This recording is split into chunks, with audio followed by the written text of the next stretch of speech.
Nipah virus নামে একটা virus রয়েছে।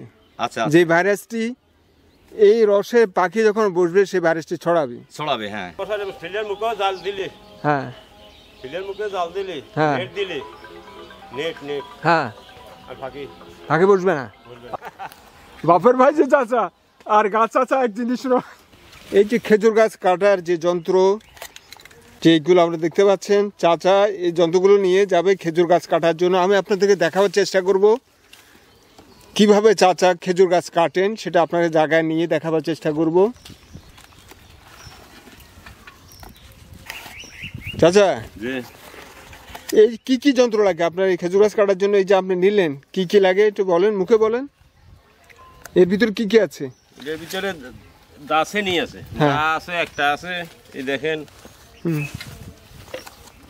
এটা দিয়ে ডোগা মারতে হয়। আচ্ছা, এটা দিয়ে ডোগা মারতে হয়,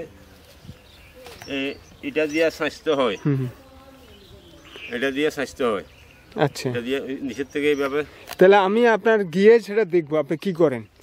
এখন কেমন আপনার সাথে গিয়ে ওটা দেখবো কি করছেন আপনি, কিভাবে আপনার খেজুর গাছ কিভাবে কাটেন, রস নেওয়ার জন্য প্রস্তুত করেন।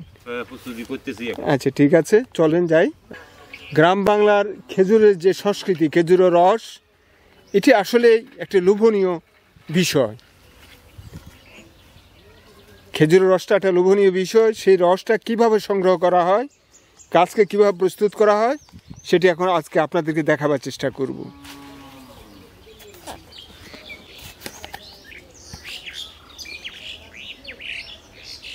এই যে কিভাবে উনি কি করছেন আপনারা দেখতে পাচ্ছেন। বাঁশটাকে বাঁধলেন, ওখানে দাঁড়াবেন, এখন গাছটাকে পরিষ্কার করবেন। খেজুরের রস সংগ্রহের জন্য আসলে যেভাবে রসটা সংগ্রহ করা হয়, এটি আসলে এই যে উনি গাছ পরিষ্কার করছেন।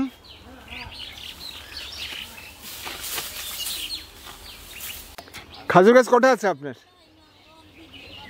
তিনটা আছে। তিনটা? তো এইটা কাটান কি ওনাকে দিয়ে কাটান সবসময়? কি হিসাবে, কোন চুক্তিতে কাটান? রস দেয় অর্ধেক ওনার, অর্ধেক আপনার? অর্ধেক খেতেনের ব্যাস, অর্ধেক খেতেনের। ও তো 3 ভাগের 1 ভাগ হচ্ছে আপনার আর 2 ভাগ ওনার। শহরাঞ্চলে রস বিক্রি করা হয়। এক সময় তো নোয়াখালীর আনাচে কানাচে এটা ভরপুর ছিল। কালের পরিবর্তে আজকে ঘনবসতির কারণে এই না কমে গেছে। এক সময় পাড়ায় মহল্লায় এটা অসংখ্য। আমরা নিজেরা যখন ছাত্র ছিলাম প্রতি রাত্রিতে রসে চিনি রাঁধতাম, বন্ধু বান্ধব মিলে রসে চিনি রাঁধতাম। এই গাছের তো যাই হাড়ি লইতাম, রস রাঁধতাম, সারা রাত আমার ফুর্তি করতাম। রসের কিন্তু একটা খারাপ দেখানো আছে। এই যে রসে যে চুঙ্গি দিয়ে রসটা পড়ে, জি, ওটাতে পাখি বসে। জি, বসে। এবং অনেক পাখি আছে যেগুলো বিপজ্জনক। নিপা ভাইরাস নামে একটা ভাইরাস রয়েছে। আচ্ছা, যে ভাইরাসটি এই রসে পাখি যখন বসবে সেই ভাইরাসটি ছড়াবে। হ্যাঁ, আমরা এটা থেকে সতর্ক হইতে হবে আর কি।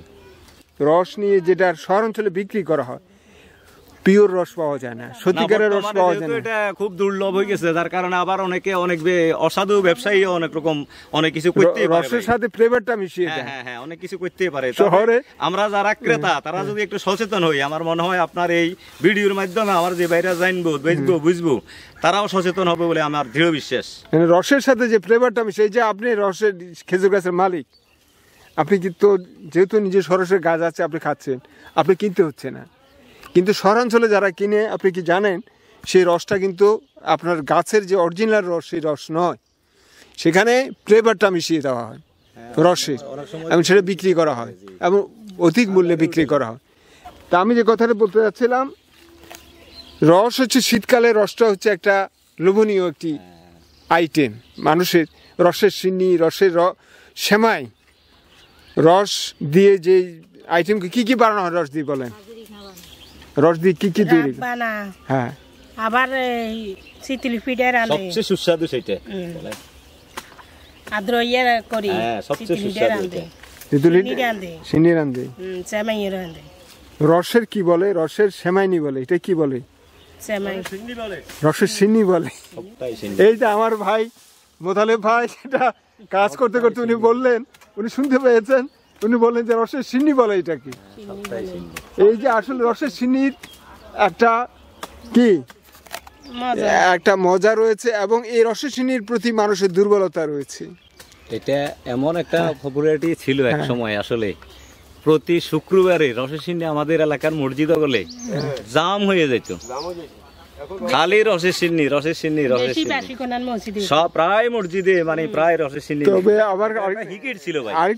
আরেকটি ব্যাপার রয়েছে, এই রসের চাচা বলতে পারবে, ছেলেরা আমরা আমাদের সাথে যারা আপনার সাথে যারা এই প্রজন্মগুলো জানে না। না না না রাত্রি অধিক রাত্রে দেখা যেত নারকেল নিয়ে আসতো। হ্যাঁ আমরা নারকেল নিতাম, লারকি নিতাম। হ্যাঁ রাস্তায় তো চাচা হ্যাঁ, অনেক মুরব্বীদের আমরা অধিকাতে জাগরা ভাঙি আমরা সামনে কিনে নিই। বলেন বলেন। কাঁচা রস খাই মনে করেন আর ইয়ে গেছে হ্যাঁ এই ইয়ে কাম বাজিয়েছে বেঙ্গলে বেঙ্গলি কাম বাজিয়েছে কাঁচা রস খেয়ে। হ্যাঁ বেঙ্গলে ফলে তো আচ্ছা আচ্ছা। আর রস মাছি বেশি ধরে। আপনাদের সময় যারা ছিল তারা কিন্তু অনেকেই, আমাদের সময় যারা ছিল অনেকেই কি করতো, 4-5 জন একসাথে হলে পরে আমরা সিন্নি রাঁধবো। অতএব সিন্নি রাঁধতে হলে যা যা লাগে, চাল লাগে, কেউ চাইলের যোগান, কেউ লারকির যোগান, কেউ নারিকেলের যোগান হয়ে গেছে। এই যে গাছটা প্রস্তুত করা হচ্ছে, মোতালেব ভাই গাছ কাটছেন এবং গাছটা প্রস্তুত করছেন, এই রসটা এখান থেকে আসবে। আমরা আসলে অনেকে জানি না যে রসটা কিভাবে নেওয়া হয়, রসটা আসে কিভাবে। এই প্রজন্মের অনেকেই জানে না খেজুরের রস কিভাবে সংগ্রহ করা হয়। আজকে আপনাদেরকে দেখাবার চেষ্টা করছি এই যে খেজুর গাছ থেকে কিভাবে রস সংগ্রহের জন্য খেজুর গাছটাকে প্রস্তুত করা হচ্ছে এবং এই থেকে সরাসরি রস নেওয়া হবে, চুঙ্গি বসানো হবে, সেই চুঙ্গি থেকে রস আসবে। এবং খেজুর গাছের মালিকও রয়েছেন, এখানে মুরব্বী রয়েছেন, সকলের রস সম্পর্কে যে অভিজ্ঞতা রয়েছে, রসের রসালো কথা আমরা শুনতে পাচ্ছি। দেখেন মাঝে মাঝে চলে যাচ্ছি,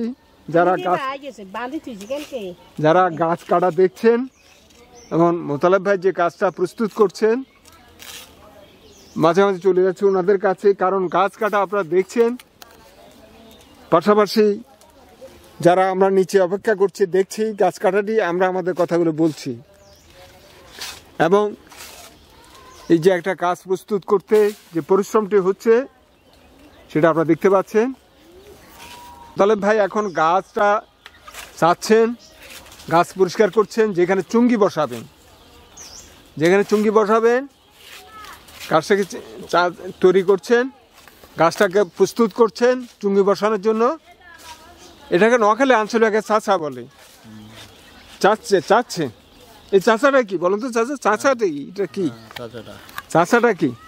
এই যে বাপের ভাই না না আপনি যে গাছ সাজতেছেন যে সেটা ওই চাচা না, বাপের ভাই যে চাচা আর গাছ চাচা এক জিনিস নয়।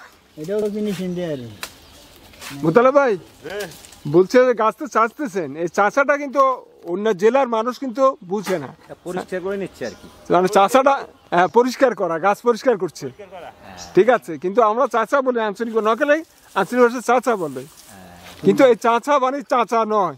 না না চাচা। মোতালেব ভাই আবার বলছি, এই রসটা হচ্ছে একটা সুস্বাদু আইটেম এবং এই আইটেমটি নিরাপদ রাখার জন্য আপনারা যে ব্যবস্থা গ্রহণ করছেন, আমি আপনার মাধ্যমে জানাতে যাচ্ছি যাদের খেজুর গাছ রয়েছে তারা যাতে সেই ব্যবস্থাটি গ্রহণ করে। আবার একটু বলেন কি ব্যবস্থা গ্রহণ করলে পরে এটি নিরাপদ থাকবে রস? জাল বসালে ফিলের মুখে জাল দিলে, হ্যাঁ ফিলের মুখে জাল দিলে, হ্যাঁ। নেট দিলে, নেট হ্যাঁ, আর ফাঁকি ফাঁকে বসবে না, ওইভাবে নিরাপদ থাকবে। তাহলে সকলকে যারা রস নিচ্ছে তারা যাতে এই জিনিসটা বসায় নেয়, কেমন মোতালেব ভাই? তো আপনাকে অসংখ্য ধন্যবাদ আপনি এই তথ্যটা দেওয়ার জন্য, ভালো থাকবেন।